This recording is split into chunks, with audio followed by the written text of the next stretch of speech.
that I may know him, a life without sin. For we have not an high priest which cannot be touched with the feelings of our infirmities, but was in all points tempted like as we are, yet without sin. Hebrews 4 and verse 15. Let us consider how much it cost our Savior in the wilderness of temptation to carry on in our behalf the conflict with the wily, malignant foe. Satan knew that everything depended upon his success or failure in his attempt to overcome Christ.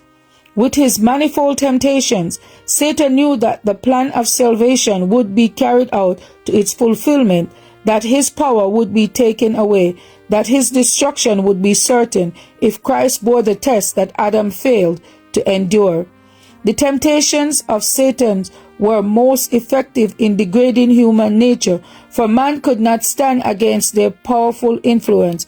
But Christ, in man's behalf, as man's representative, resting wholly upon the power of God, endured the severe conflict in order that he might be a perfect example to us.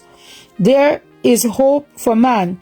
The work before us is to overcome as Christ overcame. He fasted 40 days and suffered the keenest pangs of hunger.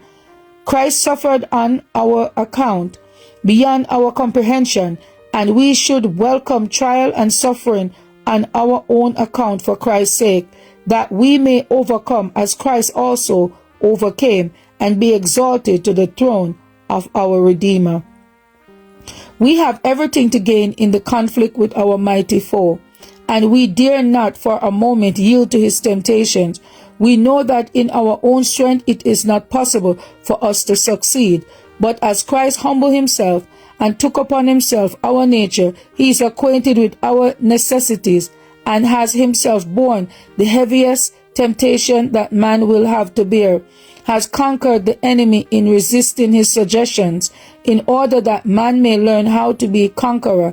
He was clothed with a body like ours, and in every respect suffered what man will suffer, and very much more. We shall never be called upon to suffer as Christ suffered.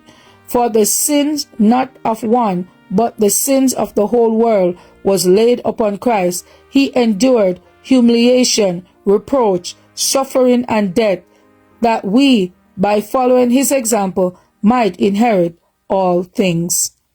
That I may know him. January 27. As for me and my house, we will serve the Lord. Thank you all for listening, and please join us once again tomorrow for your daily devotional.